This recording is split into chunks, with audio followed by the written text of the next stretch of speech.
Olá! No ciclo de entrevistas Trama de hoje, nós vamos receber a professora doutora Lucinéia Soares da Silva. A Lucinéia é doutora em Sociologia pela Universidade Federal de São Carlos, mestre em Política Social pela Universidade Federal de Mato Grosso e graduada em Ciências Econômicas pela Universidade Federal de Mato Grosso. Atualmente, ela é servidora pública de nível superior da Secretaria de Saúde do Estado de Mato Grosso.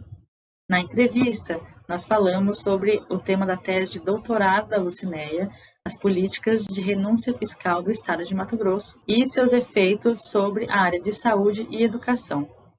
De forma mais abrangente, falamos sobre o financiamento público, especificamente no contexto da pandemia de Covid-19. Confira.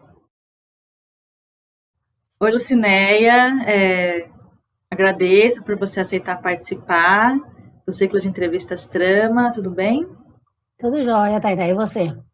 Tudo bem também. Lucinéia, você, na sua tese, trabalhou um pouco com as políticas do Estado em relação à isenção fiscal e investimento em áreas como saúde e educação, especialmente no estado de Mato Grosso, mas sua pesquisa também fez uma retomada ali de políticas no geral, né, federais. Você pode falar um pouco mais sobre a sua tese, sobre essa questão do financiamento e da isenção fiscal? Pois é, Tainá, primeiro eu gostaria de agradecer o convite, né, para estar aqui hoje a gente falando um pouco sobre o resultado da tese. A tese ela é uma continuidade da minha pesquisa do mestrado, né? No mestrado eu fiz uma análise sobre o financiamento estadual aqui do estado de Mato Grosso para a atenção primária. E nesse estudo eu trabalhei com 3 indicadores, né? O de magnitude, de direção e o de origem. Quando eu fui olhar os números do Estado com relação à magnitude, numa comparação com o que era financiado, né, de recursos destinados para atenção primária, eu encontrei o número da renúncia fiscal, que teve um aumento a partir de 2003 até 2011 de 1000% na projeção de renúncia fiscal para o Estado de Mato Grosso, né, constando na Lei de Diretriz Orçamentária. E na época isso me chamou muita atenção, né? Nesse crescimento exponencial dessa política de renúncia fiscal. Mas como não era o foco da pesquisa, ela foi um achado, né? Que a gente descreve na dissertação, e aí seguimos. E aí no doutorado, né, a gente teve essa opção de detalhar um pouco mais sobre quais relações permearam, né, essa decisão de ter essa estratégia da renúncia fiscal como uma das prioritárias do Estado de Mato Grosso para esse período, a partir desse período. E aí, para conseguir desenvolver essa pesquisa, a gente foi lá na década de 60, né, fazer um recorte de todas as políticas que foram destinadas para o setor econômico, aí no caso de Mato Grosso, para o agronegócio, que é a maior atividade econômica aqui do nosso estado. Então, assim, eu saí do mestrado e fui para o doutorado imaginando que a partir da eleição de um representante do agronegócio, isso justificava esse aumento exponencial na renúncia e uma prioridade para uma política para o setor econômico. Mas aí, quando eu faço esse recorte a partir da década de 60, que é o segundo momento de expansão da ocupação da Amazônia e de Mato Grosso, né? Depois da marcha para o oeste, aí você vê o quanto de políticas públicas, né, principalmente federais, que foram implementadas para que o nosso território fosse ocupado.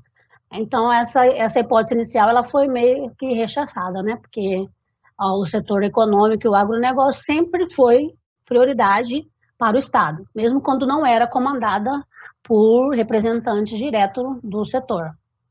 Mas essa prioridade, ela ganha uma característica diferente a partir da eleição do Blairo Maggi em 2003. Então, a gente fez um caminhar analisando as políticas a partir da década de 60, e aí as últimas políticas públicas antes da eleição do Blairo Maggi, que foi o governo Dante de Oliveira, que já tinha, né, o Estado já tinha uma cultura de política de isenção fiscal, porque a gente é um Estado um processo de desenvolvimento periférico, distante dos grandes centros. Então, havia necessidade de ter políticas públicas econômicas que incentivassem a atividade econômica. Então, os governos anteriores já tinham. A gente já tinha o PROMAT, que era um programa para o desenvolvimento da cultura do algodão, que fez um efeito. Hoje, Mato Grosso é um dos maiores produtores de algodão do Brasil. Mas o tipo, a forma da isenção era diferente, né? A isenção ela não era total. O produtor, com o PRODEIC, que foi uma política do Dante de Oliveira, ele não deixava de pagar o ICMS, ele tinha um adiamento do pagamento, mas uma hora ele pagava o ICMS. A partir de 2013, essa política muda com o projeto de lei que o Blairo Maggi manda para a Assembleia, e aí a gente analisa como é que esse percurso ocorreu dentro da Assembleia, e é assim, o projeto entra em julho, em setembro a lei está aprovada. Né? Há um pedido que o projeto corra em caráter de urgência, né, a gente não entende o porquê da caráter de urgência, porque já havia políticas públicas de renúncia fiscal, né, e era um plano de desenvolvimento para Mato Grosso, então é um instrumento complexo, mas ele faz um caminhar muito rápido dentro da Assembleia, e assim, e ganha algumas características, por exemplo, a renúncia, o projeto de lei pede para que a renúncia ocorra a partir do primeiro ano seguinte. Na Assembleia ele muda para a partir da publicação da lei. Então, a lei foi aprovada em setembro, um dia depois o setor empresarial já poderia mandar os processos. E isso foi caminhando, a lei teve inúmeras alterações até recentemente, e a gente teve em 2016, a partir da saída do governo Sival Barbosa, que era vice do governo Blairo Maggi, a gente tem a tomada dessa lei como instrumento de corrupção, né? Então, ela foi utilizada como uma forma de mediar interesses particulares, que resultou, inclusive, na prisão do ex-governador Sival Barbosa e a delação premiada que ele fez para o STF. E isso tem um impacto grande no financiamento da saúde e do SUS, porque são duas políticas que têm receita vinculada. Então, toda vez que você mexe na arrecadação do ICMS, você tem uma redução de recursos para esses municípios. Então, a aplicação tanto pelos municípios, como também pelas secretarias estaduais de saúde e de educação. E aí, na tese, a gente faz uma estimativa desses valores, né, o quanto isso impactou. A gente tem entrevista com setores, né, que representam a educação, e aí você percebe que muitas das situações que a gente enxerga hoje, como desestruturação da rede, né, insuficiência de leitos, problema das escolas, das infraestruturas, a saúde, o financiamento é uma das variáveis assim que tem grande importância, né? Então, caminhar da tese teve esse olhar para como, na verdade, essa lei ela foi construída e deu margem para que fosse utilizada para todos os fins, inclusive os ilegais, né? Lucinéia, você falou um pouco sobre como que você percebeu que historicamente o Estado, inclusive a ação federal, priorizava esse setor da produção agropecuária em detrimento de outros. Você pode falar um pouco mais sobre isso? Então, a gente teve, na década de 60, a partir do incentivo, né, do governo federal para a ocupação da Amazônia, a gente teve, o Estado, ele se mobilizou tanto institucionalmente, quanto por meio das suas leis, né, e como também pelas suas estruturas. Então, assim, o Estado criou vários departamentos, né, a SUDAM, que é até antes disso, até antes da década de 60.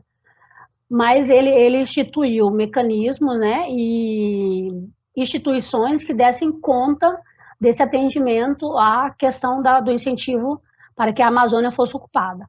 Um exemplo é que a SUDAM, ela coordenou uma das primeiras experiências de renúncia fiscal no país.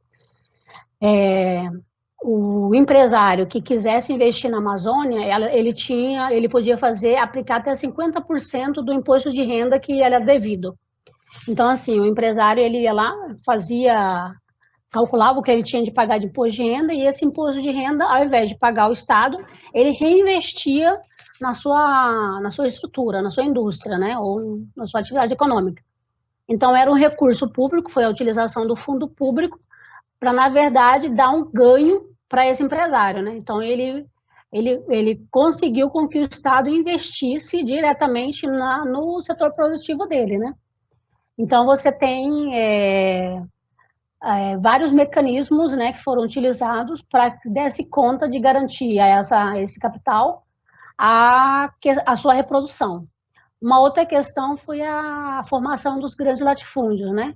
A lei, ela é sempre contrariada e aí ela é modificada para dar conta de justificar.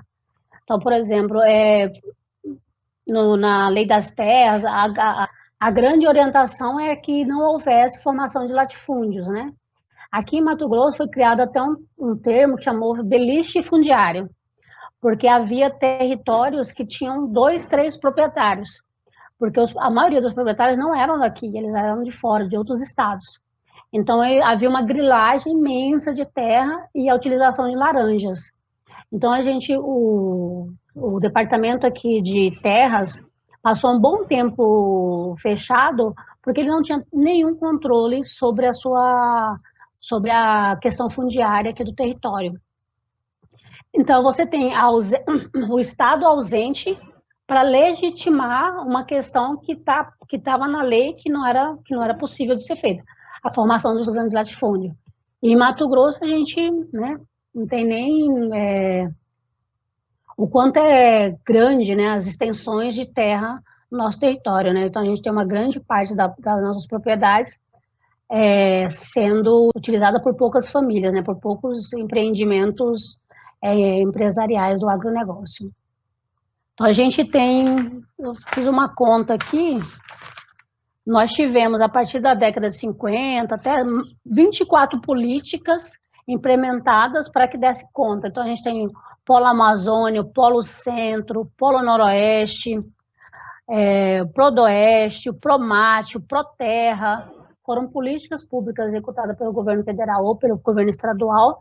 A gente tem o Plano Nacional, Plano de Integração Nacional, Plano de Integração Social, a gente tem o Plano de Desenvolvimento do Estado de Mato Grosso, a gente tem programas de apoio à reestruturação e aos ajustes fiscais do Estado, Plano Nacional de Desenvolvimento, Plano Nacional de Reforma Agrária.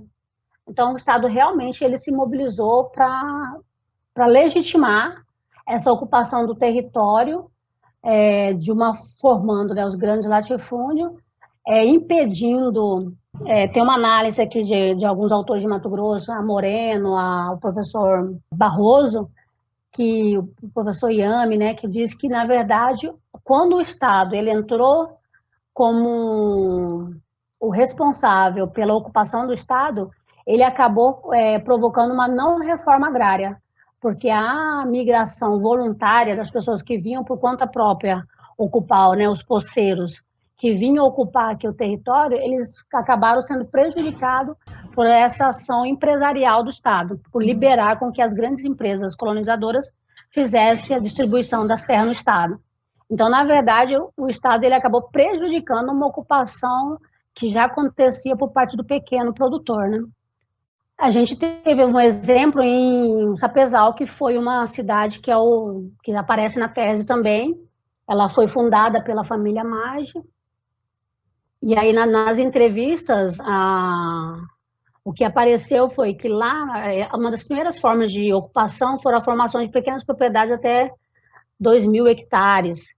E aí, eles têm quando os grandes empresários do Paraná, a família Maggi, outras famílias, eles chegam, essas famílias elas foram vendendo esses territórios para esses grandes empresários, porque eles estavam lá só abandonados pelo Estado, e aí chegam esses grandes empresários e aí eles vendem as terras, e aí a gente tem hoje lá em Sapezal uma fazenda que tem 56.000 hectares.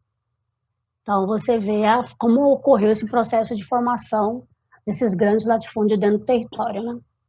É muito interessante isso, né? Porque no fim a gente vê que o Estado ele tem legislado em benefício de algumas classes em detrimento de outras, já há um tempo, né? Então, isso não é uma questão de partido, não é uma questão de pessoal do candidato, né? É uma estrutura estatal e a função que eles estão cumprindo ali naquela estrutura, né?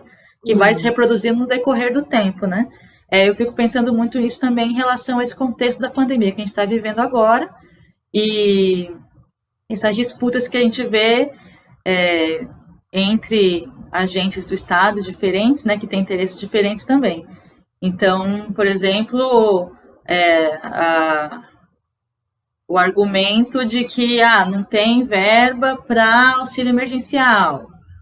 E aí a gente vê também a situação que vários hospitais públicos estão, porque aí não está repassando a verba suficiente para os estados. E, enfim, você tem alguma informação sobre como que está essa questão da ação do Estado em relação a esse contexto da pandemia? Pois é, na verdade, assim, a pandemia, ela vem dar visibilidade a uma questão de não priorização das políticas de saúde, as políticas sociais de uma maneira geral. Mas a política de saúde é que está mais evidente, porque é a política que hoje enfrenta a pandemia. Ela vem dar visibilidade a um processo de desestruturação, de desgaste, de não priorização de muito tempo, né? Mas, assim, mesmo se a gente estivesse num país extremamente não tão injusto como o nosso, né? Não tão desigual como o nosso, uma pandemia ela ia ter um reflexo na rede, porque nenhuma rede está preparada para receber, né, 200 milhões de pessoas. Tal. Mas é claro que essa ação de agora, ela não teria tanto impacto e talvez não geraria essa quantidade de mortes, infelizmente, que a gente tem hoje. Porque a estrutura em si, não só a estrutura de saúde, né? Mas, por exemplo, o saneamento básico, que não está dentro da Secretaria de Estado de Saúde, mas tem um impacto muito grande com relação a medidas preventivas, né? Por exemplo, a higiene das mãos e tal. E isso a gente tem comunidades inteiras que ficam 3, 4, 5, 6 dias sem ter acesso à água. Então, você hoje sabe que a questão da desigualdade, ela tem um impacto muito grande sobre, principalmente, as populações mais vulneráveis de acesso ou de se evitar a pandemia. Mas, no caso da saúde, especificamente, a gente tem essa demonstração, né, dar essa visibilidade com relação à não priorização da política. Porque a gente teria, por exemplo, em relação aos equipamentos de proteção individual. Isso é básico, né? A gente não precisaria de uma pandemia para demonstrar que as nossas equipes trabalham totalmente desprotegidas, né? E aí isso deu clareza que foi preciso uma mobilização nacional para dar conta de garantir aos trabalhadores os equipamentos de proteção individual. Então, assim, o SUS é a melhor política pública de saúde do mundo. Assim, está dando conta de fazer o que muitos sistemas não estão dando conta. E isso muito em virtude dos trabalhadores que estão lá dentro do sistema. São trabalhadores que estão... A gente teve aqui em Mato Grosso já né, infelizmente, muitas mortes já. Essa semana passada a gente teve 3 enfermeiros e 2 colegas. 2 colegas que, infelizmente, por depressão, tiraram a sua própria vida, em virtude do enfrentamento diário. Então, assim, são trabalhadores que estão lá, que estão dando a sua vida, literalmente, para conseguir enfrentar isso. E dentro de um sistema que foi deteriorado há muito tempo. Por quê? Porque quando você prioriza uma política pública, como, por exemplo, a da renúncia fiscal, seja em âmbito federal, que também tem a sua política de renúncia fiscal, seja em âmbito estadual, você está afetando o financiamento dessa política, você está retirando dinheiro dela. Agora, ok, a política de renúncia fiscal é uma política que garante, por exemplo, que um determinado setor se desenvolva dentro do Estado. E aí o desenvolvimento desse setor vai gerar mais emprego, vai gerar mais renda. Mas quando você tem uma política totalmente fragilizada, que foi utilizada como mecanismo de corrupção, você não está garantindo isso, esse retorno para a sociedade. Então, você, além de prejudicar a sociedade por não ter acesso à saúde, porque você não financia ela de maneira correta, você ainda não gera para a sociedade o retorno que, teoricamente, a política deveria trazer. Então, assim, hoje, diante da pandemia, o que a gente tem é essa visibilização, essa demonstração Primeiro que o sistema é eficiente, se ele realmente fosse estruturado para tal. A gente tem uma rede de atenção básica que está dando conta de fazer o primeiro atendimento, né? E a gente tem aí vários profissionais que estão trabalhando para dar conta que o agente comunitário de saúde entenda os sintomas, né? Faça as orientações corretas com relação ao medicamento, a equipe do PSF ou do posto de saúde. A gente tem a rede de urgência emergente, a UPAs, né? Nós temos o SAMU aí trabalhando 24 horas para dar conta de garantir esse acesso, esse transporte sanitário, né? Aí nós temos os hospitais, se eles estivessem desde sempre sendo prioridade para os governos, desde a Constituição, porque o primeiro golpe contra o Sistema Único de Saúde foi a partir da promulgação de 88, os 30% que está dentro da Constituição nunca foram garantidos para o Sistema Único de Saúde. Então, 30% do orçamento da Seguridade Social deveria ir para o SUS, e nunca foi. Hoje o governo federal financia mal, e hoje a maioria dos municípios financiam o SUS, conforme a emenda constitucional 29, acima de 29%. E a obrigação deles era financiar com 15%, o mínimo. Só que como o Estado não faz, o governo federal não faz, o município bate na porta de quem? Do prefeito, do secretário municipal de saúde. Então ele tem que dar conta de garantir o acesso à saúde dessa população. Então a gente tem um processo de que foi feito desgastes com relação ao SUS até a gente chegar hoje e ter apresentação de situações básicas que deveriam não ser problema para o sistema e que foram e estão sendo enfrentados para dar conta de atender a população. E se a gente pensar ainda naquela PEC que foi aprovada do teto dos gastos, né? Que já cortou uma quantidade absurda, né? Eu vi que assim, algumas medidas foram tomadas em relação ao financiamento, mas também, então, assim, como é um estado de uma epidemia, então gera um estado de calamidade, aí isso flexibiliza algumas coisas, mas em relação ao investimento mesmo, pelo que eu entendi, muita coisa não mudou, né? Então tiveram assim, a gente pode mandar tanto para os estados, mas se estão mandando mesmo ou não, a gente não sabe, né? O Tribunal de Contas da União acabou de publicar um estudo técnico, né, que teve votação e foi aprovado pelo plenário, que dos recursos que foram destinados, porque eles fizeram assim, eles dividiram o orçamento, né? O orçamento para enfrentar a pandemia, eles colocaram a parte do que é o orçamento normal, que garante a continuidade das outras ações, para as outras que estava dentro da LOA, vamos dizer assim, né? Da lei orçamentária anual. E aí, na análise desse recurso, o governo federal não executou 20%, 20 e poucos por cento. Na verdade, o governo federal ele só pegou o dinheiro dos estados e dos municípios e transferiram para os estados, porque eles realmente transferiram. Assim, a maioria dos estados e municípios já receberam uma parte desse recurso. Mas ele só fez isso. Ele não fez mais nada além disso.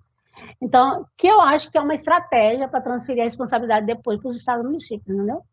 Porque, tipo assim, não, a minha parte eu fiz, eu transferi, mas aí vocês que dão conta de executar.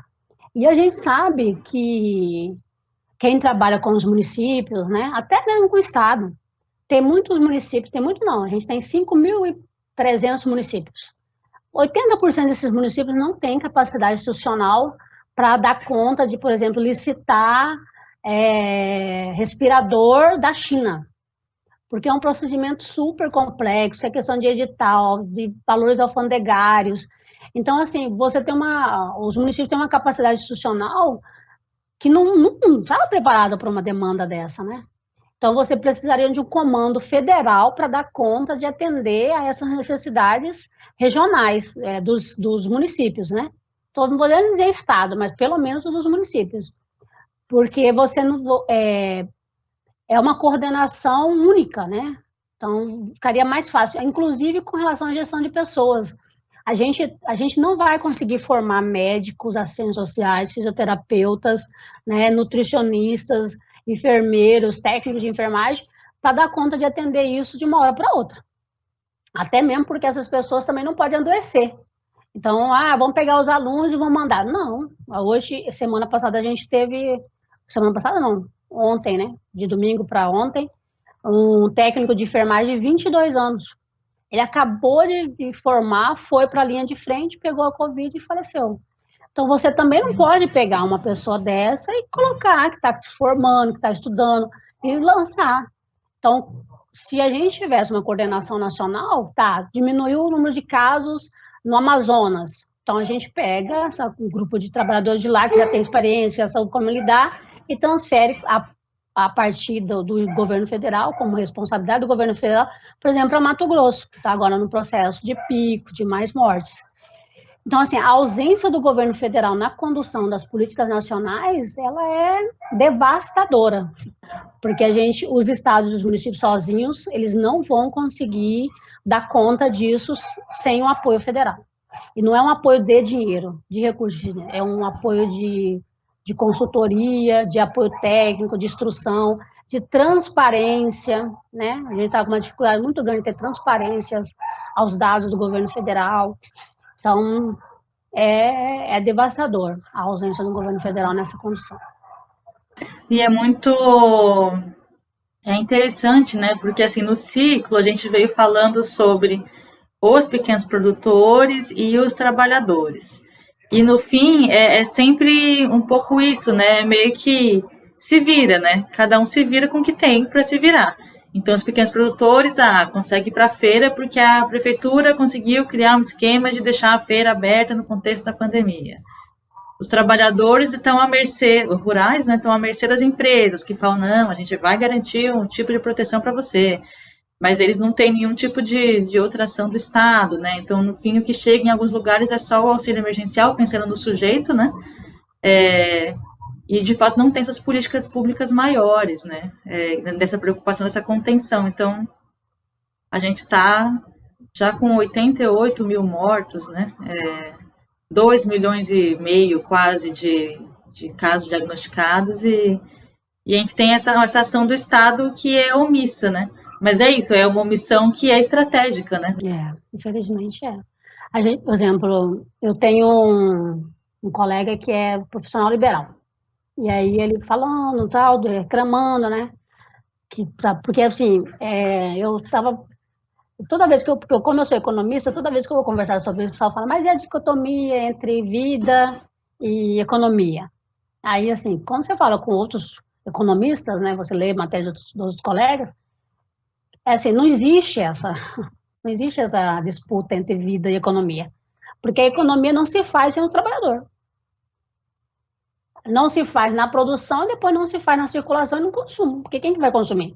Se a pessoa está sem renda ou está morta. Então, não existe essa.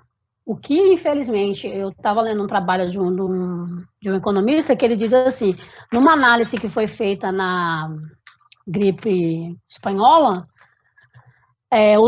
os países que tiveram medidas mais restritivas de isolamento, de tratamento, de contenção, eles voltaram com a economia mais rápida do que os países que não fizeram. Então, na verdade, é o contrário do que eles pensam, né?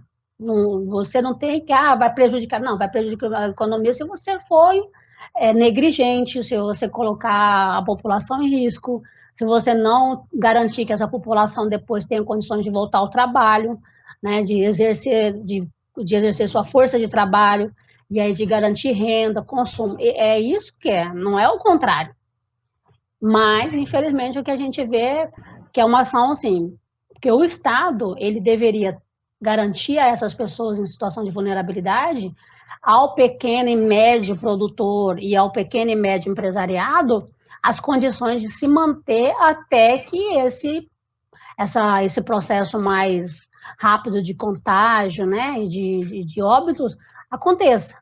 Então, mas não tem dinheiro. Tem, a gente paga 1 trilhão de dívida pública. Por que não suspende o pagamento da dívida aí por alguns meses e destina esse recurso de fato, né, a juros quase zero para o pequeno e médio empresário, ou para o pequeno e médio produtor rural, que é quem realmente gera emprego e renda, né? Então, se você tivesse um governo que entendesse que garantir a vida dessas pessoas faria com que essa economia depois retornasse com segurança, seria possível, sim, estabelecer políticas públicas que dessem conta, e políticas públicas que não são onerosas se for comparada, por exemplo, a uma dívida pública que ninguém sabe a origem, que não sabe de onde que nasceu, que nunca foi auditada, né? Ela não oneraria, por exemplo, a taxação das grandes fortunas, ou pelo menos a taxação dos lucros e dividendos. Então, a gente tem hoje uma proposta da reforma tributária que é totalmente ausente com relação à proposta da taxação das grandes fortunas. E vão taxar mais novamente os trabalhadores. E eu acho que esse argumento mas a economia e tal, é a mesma lógica do argumento da lei de renúncia fiscal é para o desenvolvimento. É o desenvolvimento para quem? Vai ser uma perda econômica para quem, né? Para aqueles que o Estado tem legislado historicamente, né? E a economia, olha, esse negócio de que a economia depois... Não, a economia, infelizmente, sempre vive. Ela sempre dá jeito de continuar se reproduzindo, sabe? Infelizmente, garantindo mais mais concentração de renda, né? Então, assim, a gente tem ainda uma economia sempre crescendo, mas, infelizmente, as condições de vida da população, não. Então, essa preocupação com a economia, infelizmente, não é uma preocupação real, não. Ela, infelizmente, vai dar conta sempre de continuar sempre se reinventando para continuar se reproduzindo, e, historicamente, essa reprodução vem sempre à margem do trabalhador e do pequeno produtor e do pequeno empresariado. Tá bom, Lucinéia, muito obrigada. Não sei se você quer dizer mais alguma coisa em relação a esse tema. Não, vou agradecer mesmo, né, a oportunidade de a gente estar dialogando. Eu acho que, assim, eu sempre termino pensando que a gente tem que ser resistência sempre, né? E a gente só consegue fazer isso passando para frente as nossas análises, as nossas percepções, que são baseadas em cima de estudos científicos, né? Então é isso, eu acho que agora o que a gente precisa é fazer um processo de desconstrução desses sensos comuns. Então, quando você vai, por exemplo, discutir financiamento, a gente tem uma elite que diz que ela que banca o Estado. E aí a gente sabe, analisando a origem desse financiamento, que não é. Então, eu acho que a gente precisa divulgar isso para a sociedade, passar isso para a sociedade. Olha, quem banca o Estado brasileiro são os trabalhadores, são os mais pobres e os trabalhadores. E se você for fazer um recorte mais detalhado, são as mulheres e as mulheres negras. Porque, como é um sistema tributário regressivo, ele tira mais dinheiro dos mais pobres. É literalmente o Robin Hood ao contrário, né? Então, você não faz distribuição, você faz concentração. Então, essa pesquisa, esses estudos dão essa visibilidade para você tentar levar isso para a sociedade, para desconstruir esse senso comum. Quando eu vou falar nas conferências de saúde, eu sempre digo, o pessoal tem, quando Bolsa Família, eu estou cansado de bancar o Bolsa Família. Na verdade, quem banca o Bolsa Família são os próprios usuários, beneficiários do programa. Porque, a não ser que eu desconheça, mas ninguém poupa dinheiro do Bolsa Família. Todo mundo pega o Bolsa Família e vai, como pegar agora os R$ 600 e consumiu. Ninguém gastou, guardou aquele dinheiro. Então, na verdade, você fez uma devolutiva para a economia de um recurso que ela mesma deixou, que ela mesma passou para a União. Então, é como se fosse a restituição do imposto retido a mais de uma população mais vulnerável. Então, a gente precisa buscar a forma de desconstruir esses consensos como uma forma de resistência e luta, né? Entendi, muito bom. Tá bom, Lucinéia. Muito obrigada, agradeço mais uma vez. Eu que agradeço, estamos à disposição.